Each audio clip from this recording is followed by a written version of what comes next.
Assalamualaikum guys, oke kembali lagi bersama Draft Movie Review. Piye kabar Re? Terima kasih buat para penonton setia Draft Movie dimanapun kalian berada. Semoga kalian semua selalu sehat ya. Kali ini Draft Movie sudah merangkum sebuah film yang berjudul The King of Kota. Gimana keseruan ceritanya? Gak perlu banyak basa-basi lagi, ini dia alur ceritanya.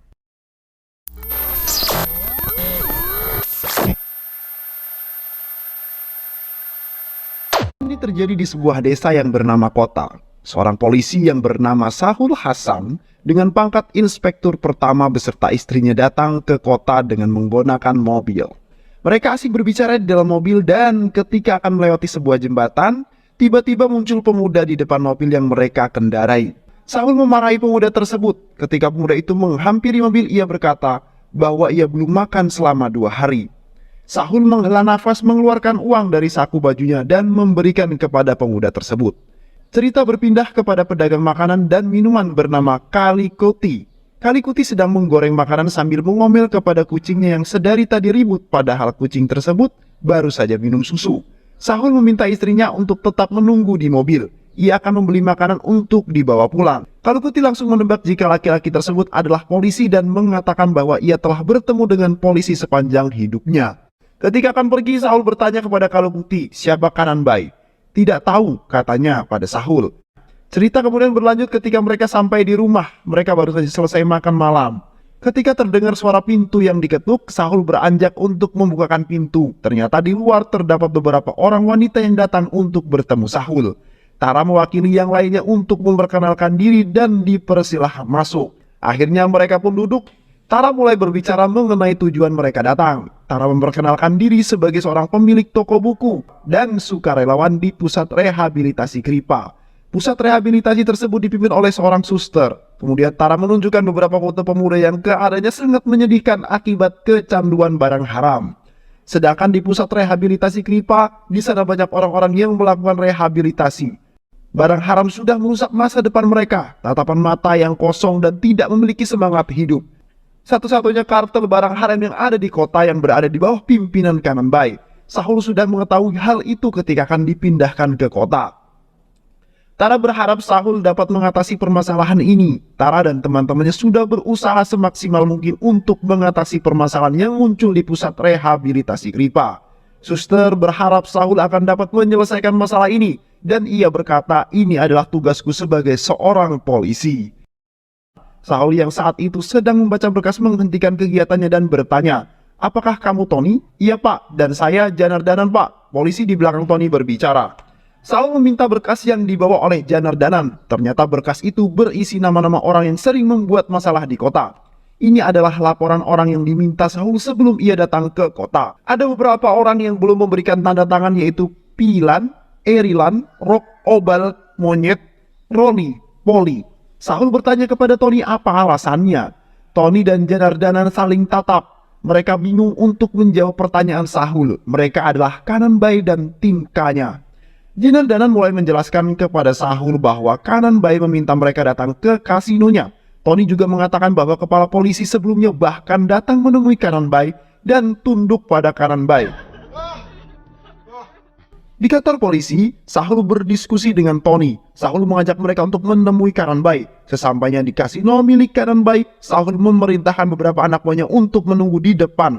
Sedangkan Sahul, Tony, dan Janardanan masuk ke dalam kasino. Di dalam kantornya, Kanan Bai menerima telepon dari adik iparnya yang bernama Gino. Ia sedang berada di sebuah restoran. Gino dengan hati yang bahagia memberitahu bahwa ia bertemu dengan gadis yang ia sukai, namanya Ritu Raffi, dan panggilannya Ponu. Kanan Bai menghela nafas kemudian mengatakan, bukan urusanku untuk selalu mengurusi masalahmu. Di saat bersamaan, anak buah Kanan Bai datang memberitahu kabar kedatangan polisi. Mereka memasuki ruangan Kanan Bai. Sahul menolak ketika ditawari rokok oleh Kanan Bai dan berkata, jadi ini adalah tim K yang kejam. Ah, itu hanya isu. Anda salah tuan. Bahkan mereka ini takut ketika melihat darah. Tak ingin terlalu lama, Sahul bertanya mengenai bisnis barang haram yang dijalaninya. Karena pertanyaan ini suasana menjadi tegang. Dengan penuh emosi, Sahul berkata, kota tidak membutuhkan 2 penguasa. Hanya salah satu dari kita yang akan menjadi penguasa. Kanan Bai memberikan kotak berwarna merah yang berisi kacamata dengan model dan keluaran terbaru, namun tidak ditanggapi oleh Sahul. Seketika Kanan Bai teringat kejadian di masa lalu yang menyebabkan terluka di bagian mata. Ekspresinya berubah. Perubahan itu terlihat oleh Sahul. Mulai tersulut emosi, Sahul menodongkan senjatanya kepada Kanan Bai. Ketika anak buahnya Kanan Bai menegur agar Sahul berbicara dengan sopan kepada bosnya. Masih dengan sikap santai, Kanan Bai mengatakan ia mengetahui semua tentang istri Sahul yang sedang hamil. Dengan emosi, Kanan Bai menendang meja. Sahul terjatuh di atas meja. Kanan Bai mengancam dan mengeluarkan hasil pemeriksaan dokter. Sahul tertunduk lemas memandangi hasil pemeriksaan istrinya. Setelah kejadian itu, Sahul mulai minum minuman keras di klub. Melihat itu, Tony memberikan nasihat dan mengajak Sahul pergi ke suatu tempat. Akhirnya mereka meninggalkan restoran, pergi ke pinggir desa dan berhenti di kedai teh milik Kalu Putih. Tony memberitahu jika Kalu Putih adalah ibu Kanan Bai. Ia diusir oleh Kanan Bai karena tidak akur dengan istrinya. Tony mengajak Sahul untuk berkeliling. Akhirnya Tony bercerita dan kembali mengenang masa lalu ketika Raju masih menguasai kota.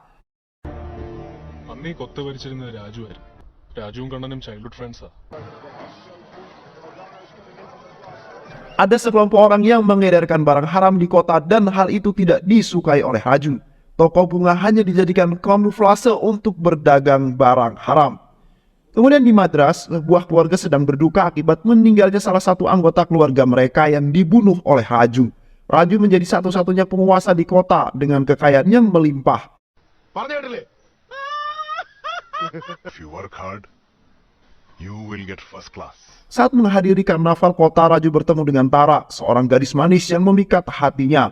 Tara adalah gadis yang memiliki toko buku di kota. Di markas mereka sedang berkumpul. Kanan Bai mengemukakan pikirannya untuk memperluas kekuasaan dan berdagang barang haram seperti ranjit.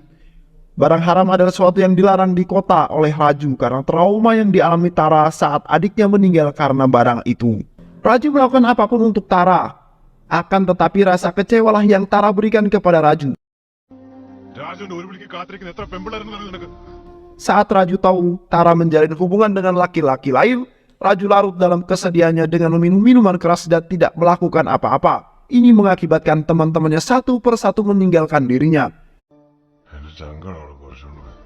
Disinilah Kanan Bai mulai mengenal barang haram, berteman dengan Janit dan bertemu dengan Manju yang kemudian menjadi istrinya.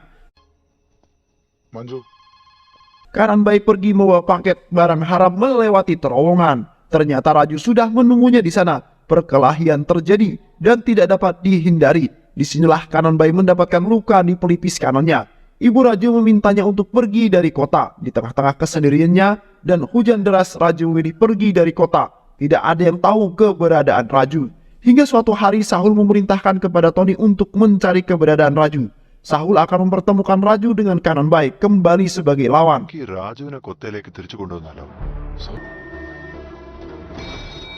Di sebuah balkon di kota Lucknow, Andhra Pradesh.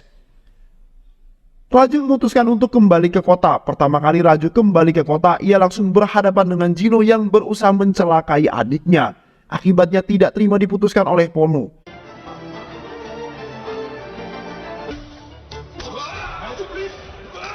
Gino tewas dengan mengenaskan di tengah-tengah pasar. Hal ini menimbulkan kemarahan Manju, kakaknya Gino. Mereka belum mengetahui kembalinya Raju. Kanan Bai memerintahkan anak buahnya untuk mencari tahu siapa yang membunuh Gino. Akhirnya berita kembalinya Raju diketahui oleh Kanan Bai. Dan juga informasi jika Raju adalah pembunuh bayaran yang sangat kejam. Manju memerintahkan anak buahnya untuk membunuh Raju, namun selalu gagal. Anak buahnya selalu kalah ketika berhadapan dengan Raju.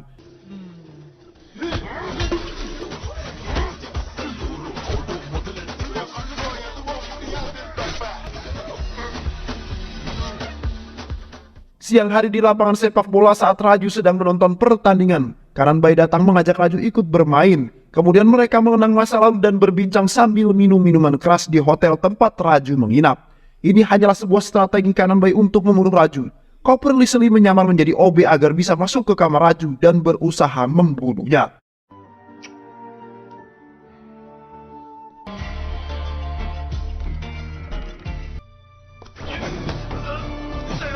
Di tempat lain, anak buah Kanan Bai mendapat pesan agar mereka datang ke bangunan kosong di tengah hutan untuk melihat mayat Raju. hanya sebuah koper yang mereka temukan. Ketika dibuka ternyata isinya bagian tubuh koper Leslie. എനിക്ക് കാണണം നീ വാ Di dalam kota Raju menunggu Kananbai. Terjadilah perkelahian yang tidak seimbang, tetapi dengan kemampuan Raju berhasil mengalahkan anak buah Kananbai.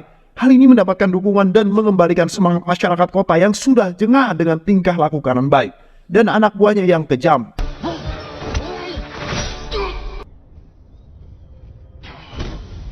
Kananbai yang emosi maju untuk menyerang Raju, namun dihalangi oleh anak buahnya dan dibawa pergi dari sana. Selama beberapa hari Kananbai menghilang tanpa kabar. Raju datang mengunjungi rumah ayahnya, mereka berbincang dan Raju mendapatkan informasi mengenai Tara yang belum menikah dan selalu datang merawat ibunya Raju ketika sakit. Malam harinya Raju datang menemui Tara di rumahnya dan mengundang untuk datang ke acara ulang tahun Ponu.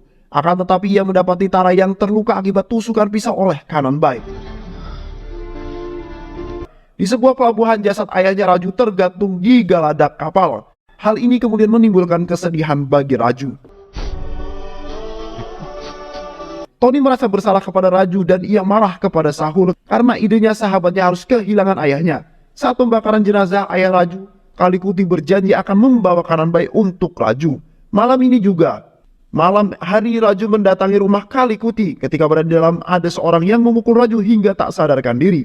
Saat Raju sadar dengan kondisi tangan terikat, Kananbai mengatakan, Kalikuti lebih sayang kucingnya daripada kita berdua. നമ്മളെയൊക്കെ വലുതടാ തള്ളക്ക് പൂച്ച Manju masuk untuk melihat Raju. Di saat inilah rahasia besar Manju terbongkar, bahwa Kananbai pun tidak tahu jika Jino adalah anak dari Manju dengan ayah tirinya. Manju terkejut, rahasia yang selama ini ia simpan ada yang mengetahui. നിന്നോട് എനിക്ക് സഹതാപമുണ്ട് Bergegas Manju meninggalkan tempat itu tanpa menghiraukan panggilan Kananbai. Polisi datang ke rumah Kalikuti untuk melepaskan Raju. Namun apa yang terjadi? Raju menghilang tanpa jejak. Beberapa minggu kemudian di sebuah kedai kopi, warga masih saja membicarakan hilangnya Raju. Baik polisi maupun Kananbai terus mencari keberadaan Raju. Hingga suatu hari Raju kembali datang untuk membalas dendam. Satu persatu anak buah Kananbai tewas di tangan Raju. Raju melakukan hal yang sama dengan yang mereka lakukan kepada ayahnya.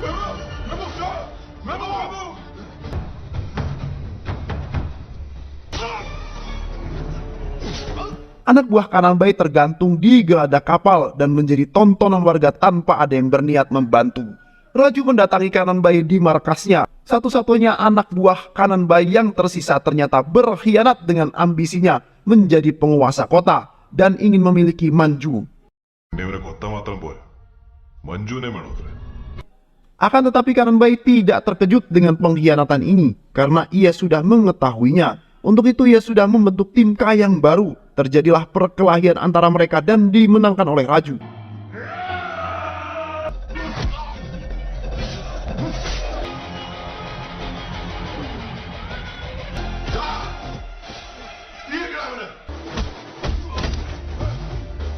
Di saat terakhir Kananbai kalah, tetapi Raju tidak membunuhnya. Sampai saat ini ia sangat menyayangi Kananbai, menganggapnya sebagai saudara.